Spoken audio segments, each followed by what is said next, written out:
네, 안녕하세요. 하프 모의고사 65회차 해설 강의 시작하겠습니다. 오늘 좀 쉬웠던 것 같은데 그렇지 않았나요? 저만 쉬웠나요? 뒤에 가니까 문제 9번 같은 건 약간 글밥이 많아가지고 좀 눈에 잘 안 들어오긴 했는데 글밥이 많은 거 말고는 좀 대체적으로 쉬웠습니다. 자, 문제 1번 읽어볼게요. 행정법의 일반 원칙과 관련된 판례 태도로 옳은 것을 물어보고 있어요. 동그라미 1번. 연구단지 내 녹지구역의 위험물 저장 시설인 주유소와 LPG 충전소 중에서 주유소는 허용한대요. 그런데 LPG 충전소는 허용하지 않겠대요. 이건 합리적인 이유가 있는 차별이라고요. 그 이유는 여러분, 연구단지가 폭발하게 되면요, 뭐 중요한 연구 자산이 다 날아가는 거죠. 그런데 LPG 충전소 같은 경우는요, 가스이기 때문에요, 그 폭발하면은 어마어마하게 비산, 그러니까 폭발물이 너무 그 폭발되는 그 파괴력도 세고 피해를 입히는 범위도 크거든요. 근데 주유소는 뭐 석유는 액체죠. 액체의 경우는 폭발이 한다고 할지라도 그 근처에서만 화재가 발생한단 말이죠. 그렇기 때문에 폭발에 따른 피해가 LPG 충전소가 더 크기 때문에 LPG 충전소만 금지한다고 하더라도 이걸 자의적 차별로 볼 수 없고 합리적 차별에 해당한다. 동그라미 2번이요. 하자 있는 처분이 국민에게 권리나 이익을 부여하는 이른바 수익적인 행정행위다. 영업허가 생각해 보자고요. 근데 영업허가 이때 취소해야 될 공익사항의 필요. 취소로 인해서 당사자가 입게 될 기득권과 신뢰 보호 및 법률 생활 안정의 침해 등 불이익을 비교 교량한 후 공익과 사익을 비교 형량하겠다는 얘기죠. 공익사항 필요가 당사자가 입을 불이익을 정당할 만큼 강하지 않다. 그럼 취소하면 안 되죠. 이익 형량인데. 동그라미 3번이요. 숙박시설 건축허가 신청을 반려한 처분에 관해서 아마 이게 모텔이었던 것 같아요. 학생들의 교육 환경과 인근 주민들의 주거 환경 보호라는 공익이 있어요. 그 신청인, 숙박업자가 잃게 되는 이익의 침해, 사익이 있단 말이죠. 두 개 비교해 보니까 공익이 더 크다고 생각됐대요. 그래가지고 위 반려처분은 신뢰보호 원칙에 반하지 않는다. 이익 현황했다는 얘기입니다. 동그라미 2번과 3번은 뭐 비슷한 내용이죠. 동그라미 4번이요. 5개의 신고에 5개의 집회, 그러니까 실내가 아니라 바깥에서 집회를 할 때 사전 신고하도록 집시법, 집회 및 시위에 관한 법률에서 규정하고 있었거든요. 이거는 과잉금지 원칙, 과잉금지 원칙이 여러분 비례 원칙 얘기하는 겁니다. 비례 원칙에 반하지 않는다. 이것도 이익 형량을 해봤더니 여러분 5개의 집회를요. 갑자기 서프라이즈 그러고 예상도 못한 상태에서 하게 되면요. 임금 뭐 교통체증이라든지 여러 가지 시민들이 얻을 불편함이 있겠죠. 네, 그렇기 때문에 사전 신고를 통해서 달성하려는 공익이 있다고요. 근데 미리 신고하면은 집회 개최자는 번거롭겠죠. 그런 사익이 있겠죠. 두 개의 이익 경향해 보니까 뭐가 더 크다는 얘기요? 공익이 더 크다는 얘기요. 2번이요. 행정 입법에 대한 설명으로 옳은 것은 동그라미 1번. 법규 명령 형식의 행정규칙과 관련돼서 대법원은 대통령령과 불령 간의 구분을 하고 있죠. 대통령령은 법규성 있고 불령은 법규성 없다. 2번이요. 독점규제 및 공정거래에 관한 법률에 근거한 불공정 거래 행위의 지정고 시 대무역법에 따른 물품 수출입 공고는요. 행정규칙 형식을 취하고 있는 건 맞는데 법령 보충적인 행정규칙 이렇게 생각하세요. 동그라미 2번에서 그래서 고시에서 규정하고 있는 불공정 거래 행위의 유형에 해당하면 과징금이 부과돼요. 대무역법 공고에서 규정하고 있는 물품 수출입 공고에 해당하는 기준에 해당하게 되면 수출입을 못해요. 그러니까 상위 법령과 결합해서 국민의 권리와 의무를 규율하는 법령 보충 규칙이라고. 이게 통상 행정 규칙인지 법령 보충적인 행정 규칙인지는요 구분이 잘 안 돼요. 개개의 판례를 기억하고 있어야 돼요.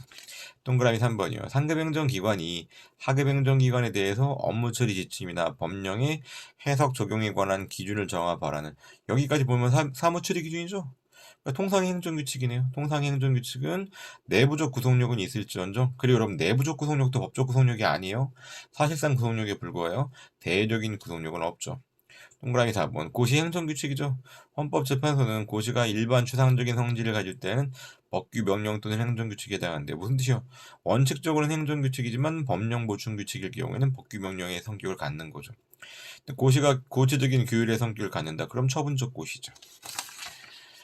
3번이요. 행정의사의 우월적 지위에 대한 설명으로 옳지 않은 것은 동그라미 1번. 행정주체의사는 그 성립에 하자가 있을지라도 하자가 중대 명백해서 당연무효가 아니라면 권한 있는 행정기관이나 법원에 의해서 취소가 될 때까지는 유효한 행위로서 통용되는 효력. 이게 바로 공정력이죠.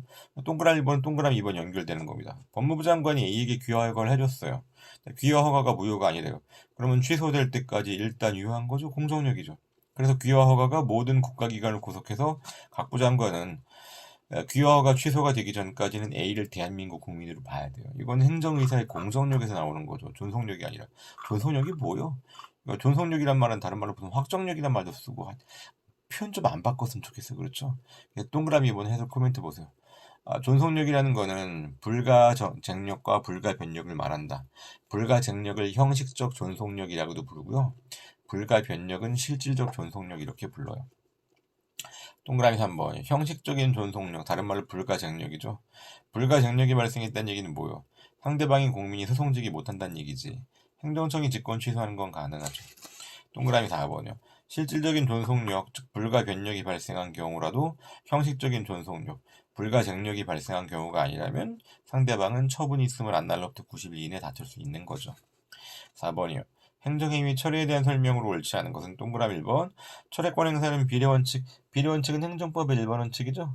행정법의 1번 원칙에 적합해야 되고 이익형량하라는 얘기잖아요. 이익형량은 비례원칙의 세번 원칙으로 상당성이라고 부르기도 하잖아요. 동그라미 2번이요. 감독청은 법령에 특별한 근거가 없으면 철회권자가 될 수 없어요. 철회권은 당의 처분청만 행사할 수 있는 겁니다. 동그라미 3번. 철회는 후발적인 사유를 이루하는 것이기 때문에 장래효만 있죠. 예외적으로 소급표를 인정할 수도 있다. 이 무슨 뜻이요? 만약에 법령에 별도의 근거 규정이 있다면 소급표를 인정할 수도 있겠다. 가정적 판단이죠. 뭐. 동그라미 4번. 수익적인 행정행위 철회에 있어서 별도의 법적 근거가 필요한지에 대해서는 견해 대립이 있다. 여러분, 견해 대립이 있다는 말이 나오면 항상 맞는 말이에요. 여기서 또 좀 더 디테일하게 보게 되면요. 제가 두 가지 적어놨어요. 수익적인 행정행위 철회는 철회하는 거는 수익적인 행정행위 철회는 영업허가 취소 생각해보자고. 그 자체가 침입적인 행정행위이기 때문에 별도의 법적 근거가 필요하다는 견해도 있어요. 다만 통설과 판례는 뭐예요? 원처분 권한 포함설이죠. 수익적인 행정행위에 법적 근거가 있다면 철회에 대한 별도의 법적 근거는 필요하지 않다. 이게 판례이자 통설이긴 한데 견해가 있다 그럼 맞는 얘기라니까 누군가라도 주장하면 되잖아요. 안 되면 제가 주장할게요. 5번이요. 정보공개에 대한 설명으로 옳지 않은 것은 동그라미 1번. 공공기관의 정보공개에 관한 법률상 공개 청구의 대상이 되는 정보는 원본일 필요는 없고 4번도 가능하다. 왜? 원본은 멸실 및 훼손의 위험성이 있기 때문이죠. 동그라미 2번. 공개를 구하는 정보를 공공기관이 예전엔 보유하고 있었는데 보존기간이 지나서 폐기되어서 존재하지 않는다. 그럼 폐기되었다는 거. 폐기했다는 사실은 공공기관이 입증해야 되겠죠. 동그라미 3번. 정보의 접근, 수집, 처리의 자유는 이거 정보공개 청구권을 얘기하는 것이고 헌법상 알 권리 터잡아서 인정된다면서요. 헌법상 알 권리는 표현의 자유죠. 자유권적 성질. 정보공개를 뭐한대? 청구한대. 청구하는 거니까 청구권적 성질도 갖겠죠. 두 가지 성질을 모두 갖는다. 동그라미 4번이요. 공공기관의 정보공개에 관한 법률에서 진행 중인 재판에 관련된 정보에 해당하기 위해서는요. 그 해당 정보가 재판의 소송 기록 그 자체에 포함된 내용일 필요는 없어요. 5번 동그라미 4번 해설 보니까 재판 결과에 구체적으로 영향을 미칠 위험이 있는 정보면 족하다고요. 예를 들어 봅시다 여러분. 재판을 담당하는 판사의 집 주소래요. 휴대전화 번호예요. 이거 여러분 공개되면 어떤 일이 생겨버려요. 판사한테 협박할 수가 있겠죠. 그렇기 때문에 재판 결과에 구체적으로 영향을 미칠 위험이 있어요. 하지만 여러분 판사의 집 주소나 휴대전화 번호가 소송 기록에 나오진 않잖아요. 소송 기록 자체에 포함된 정보는 아니라고요. 6번 보겠습니다. 이거 너무 자주 나와가지고 6번은 이행강제금에 대한 설명으로 옳지 않은 것은 동그라미 1번. 현행 건축법상 위법 건축물에 대한 이행강제 수단으로 대집행과 이행강제금이 인정되고 있고 선택적으로 활용할 수 있겠죠. 보통 어떻게 합니까? 시정명령 불이행하면 일단은 이행강제금 부과하다가 이행강제금 부과해도 소용없다. 그럼 철거 집행하겠죠. 동그라미 2번이요. 건축법에서 무허가 건축 행위에 대한 형사처벌, 시정명령 위반에 대한 이행강제금 부과는 이중처벌이 아니요. 이중처벌이라는 거는 하나의 행위에 대한 거듭된 처벌을 얘기하는데 이건 잘못을 두 번 했잖아요. 무허가 건축이라는 잘못 하나, 시정명령 위반이라는 잘못 하나. 동그라미 3번이요. 비록 건축주 등이 장기간 시정명령을 이행하지 않았더라도 시정명령의 이행기회가 제공된 법 없다. 여러분 시정명령을 할 때는요. 이행기간을 부여해야 돼요. 이행기간 부여 안 했다? 그럼 위법한 시정명령이죠. 그러면 불이행했다고 하더라도 이행강제금 부과하면 안 되겠죠. 부과해도 당연 무효입니다. 그래서 볼릭되어 있는 거 보세요. 이런 경우에는 그러한 하자는 중대한 뿐만 아니라 객관적으로 명백하다. 즉 당연 무효란 얘기입니다. 이를 위반하여 이루어지는 이행강제금 부과 처분은 자, 계속 보겠습니다. 동그라미 4번이요. 부동산 실권리자 명의 등기에 관한 법률상 장기 미등기자가 이행강제금 부과 전에 등기 신청 의무를 이행했다. 그럼 이 등기 신청 의무를 이행했으면 등기하겠다는 얘기죠. 그럼 목적은 실현되었기 때문에 설사 법에 규정된 기간이 지났다고 할지라도 이행강제금 부과할 수 없다. 7번이요. 그러니까 여러분 65회차는요. 7번 문제를 가져가면 여러분들이 그 뭡니까? 득템한 겁니다. 일종의. 동그라미 1번이요. 행정조사 실시는요. 행정기관의 장이 출석 요구서, 보고 요구서, 자료 제출 요구서 등을 조사하기 시 7일 전까지 서면 통지해야 돼요. 한편 동그라미 4번은 깔맞춤입니다. 행정조사 결과는요. 조사 결과 확정 일로부터 역시 7일 내 조사 대상자에게 통지. 자, 조사하겠다는 걸 사전 통지하는 것도 7일 전이고 조사 결과를 상대방에게 통지하는 것도 7일 후입니다. 7일. 7번의 동그라미 1번은 보니까 7일 전 서면 통지가 원칙이다. 다만 일정한 경우에는 행정조사 개시와 동시에 구두로 통지할 수 있는 경우도 있어요. 예컨대 여러분 반찬 재활용하고 있는 업소를 단속하러 간다. 이것도 행정조사거든요. 그럼 미리 7일 전에 통지합니까? 그리고 음주 단속도 행정조사거든요. 미리 7일 전에 통지해요. 말이 안 되잖아. 그런 경우에는 조사 개시와 동시에 구두로 통지할 수도 있어요. 동그라미 2번. 조사원은 사전에 발송된 사항에 하나 조사한다. 그렇죠. 사전 통지한 내용이 하나 조사하는 게 원칙이긴 한데 추가적인 행정조사가 필요하다. 사전 통지한 사항에 대해서 관련된 사전 통지한 사항을 제대로 조사하려면은 추가적인 행정조사가 필요하다. 그러면은 추가 조사의 필요성과 조사 내용 등을 통보한 후 추가 조사를 실시할 수 있다고요. 동그라미 2번 도쿠멘트 보게 되면 원칙적으로 사전 통지한 사항에 하나에 조사할 수 있지만 사전 통지한 사항과 뭐 관련해서 추가 조사가 필요한 경우라면 예외적으로 추가 조사도 가능하다. 동그라미 3번. 조사 대상자는요. 법률 회계 등의 관계 전문가로 하여금 조사 과정에 입회하게 하거나 의견을 진술하게 할 수 있다. 세무조사하는 경우 생각하면 이해하기 쉽죠? 세무조사 받은 상대방은 회계사나 세무사 동석하게 할 수 있는 거죠. 그리고 변호사를 동석하게 할 수 있는 것이고 저를 동석하게 해도 좋습니다. 동그라미 4번이요. 행정기관의 장은 법령 등 특별한 규정이 있는 경우를 제외하고는 즉시가 아니라 7일 내 통지죠. 8번이요. 행정상 손해배상에 대한 설명으로 옳지 않은 것은 동그라미 1번. 청구기간 내에 제기된 헌법소원을 헌법재판소 재판관이 청구기간 5인으로 각하했다. 이거 참 원숭이도 나무에서 떨어졌네. 이거 그러면 어때? 각하 판결을 헌재가 하는 바람에 상대방인 국민은 헌법재판소의 재판을 받을 권리를 침해당한 거죠. 그렇기 때문에 이건 정신적인 침해가 크다고 봐서 솔직히 얘기하면요. 법원이 볼 때 헌재가 꼬습다. 쌤통이다 그거였어요. 그래서 국가배상책임을 인정했습니다. 동그라미 2번이요. 50년 만에 최대 강우량은 여러분 불가항력으로 볼 수 없습니다. 불가항력이라는 건 사람이 어떻게 할 수 없는 걸 불가항력이라고 부르는 거죠. 아니 그럼 대한민국에서 50년 만에 최대 강우량 이런 건 준비하고 예견할 수 있어야 되겠지. 600년 만에 최대 강우량은 불가항력이다라고 한 판례도 있어요. 근데 500년도 아니고 50년 만에 최대 강우량은 준비해라. 제 개인적인 생각으로는 최소한 한 100년 정도는 준비해야 되는 것 같아요. 동그라미 3번. 국가배상 청구의 요건인 공무원의 직무는 사경제작용은 제외되죠. 동그라미 4번. 공무원의 직무상 불법행위와 손해사익은 상당한 인과관계, 그러니까 단순한 인과관계, 조건적인 인과관계만으로 부족하고 상당한이란 말은 예견 가능한 범위 내에 이 정도 의미를 갖는다고 생각하면 돼요. 예견 가능한 범위 내에 인과관계를 해야 된다. 안 그러면 인과관계가 너무 확장되거든요. 그럼 나중에 어떻게 되는지 아세요? 만약에 모든 인과관계에 대해서 국가배상이 가능하다 그러면요. 그 해당 불법행위를 저지른 공무원의 엄마가 걔를 낳은 게 잘못이에요. 그럼 공무원의 엄마도 잘못했다는 이상한 결과가 되는 겁니다. 인과관계가 너무 확장되면. 그 다음에 9번이요. 갑은 9번 문제가 좀 좋네. 그쵸? 값싼 외국산 수입 재료를 국내산 유기농 재료로 속여서 상품을 제조 판매했음을 이유로 자주 발생하는 거죠. 식품위생법령에 따라서 영업정지 3개월의 처분을 받았대요. 한편 이 영업정지 처분 기준은 1차는 영업정지 3개월, 2차는 6개월, 3차는 영업허가 취소로 규정되어 있대요. 갑은 영업정지 3개월 처분의 취소를 권한 소송을 제기했대요. 동그라미 1번. 이와 같은 처분 기준, 예컨대 1차는 3개월, 2차는 6개월 이런 게 없다면 영업정지 처분에 정해진 기간 도과했다. 영업정지 기간 다 끝났다. 그러면 영업정지 처분의 취소를 구할 협의의 소익은 없는 거죠. 처분 기준 없다는 얘기는 후속 처분의 가중사유가 아니란 뜻이잖아요. 이렇게 해석할 줄 알아야 된다고요. 이렇게 해석할 걸 요구하는 문제이기 때문에 이거 까다로운 문제입니다. 동그라미 2번. 위 처분 기준이 식품위생법이나 동법 시행령, 즉 법규 명령에 규정되어 있는 경우에는 대외적 구속력이 인정된다. 그러면 시행규칙에 규정되어 있는 경우에도 대외적 구속력이 그러니까 시행규칙에 규정되어 있는 경우라면 대외적 구속력은 부정되는 거죠.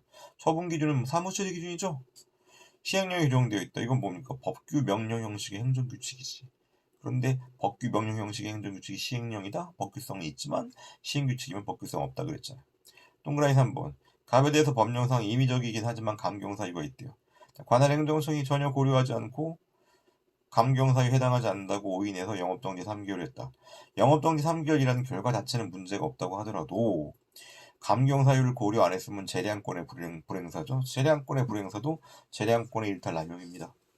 동그라미 4번이요. 갑에 대한 영업정지 3개월의 기간이 경고되어서 효력이 소멸되었는데 위 처분 기준이 식품위생법이나 동법 시행령에 규정되어 있는 경우뿐만 아니라 시행규칙이 규정되어 있는 경우에도 협의의 소의 이익이 인정되는 거죠.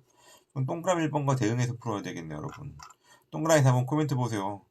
제재적인 처분의 전력이 가중 사유 혹은 전제 요건으로 작용한다면 그 근거 규정이 법규 명령이건 행정규칙이건 따지지 않고 처분의 취소를 구할 협의 소의 이익이 있죠. 왜?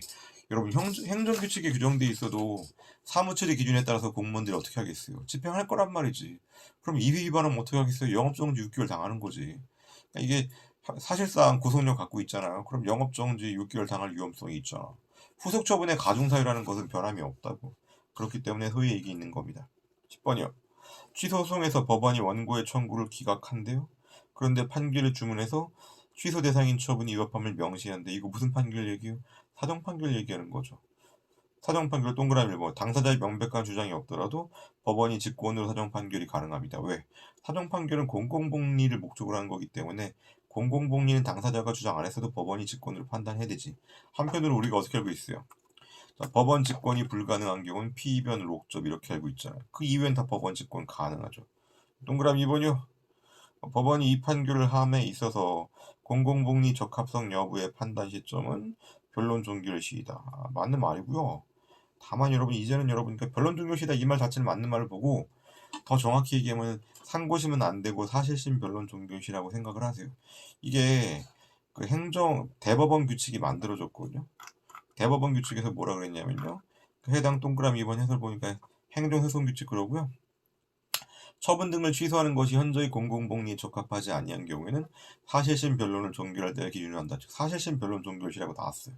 옛날에는 그냥 변론 종결식을 해가지고 사실심, 상고심 불문하고 다 된다고 생각했는데 이제 행정소송규칙의 명문으로 사실심 변론 종결시라고 나왔으니까 그렇게 봐야 돼요. 그렇다고 할지라도 동그라미 2번 틀린 내용은 아니야. 이 변론 종결시를 사실심 변론 종결시로 이해를 하라고요, 그냥. 그리고 사실심 변론 종결시라고 나온 선지는 당연히 맞는 선지. 그러니까 제가 예전에 상고심에서도 가능한 경우 집참유사 이렇게 얘기를 했거든요. 이젠 상고심 가능한 경우는 집참유로만 알아두세요.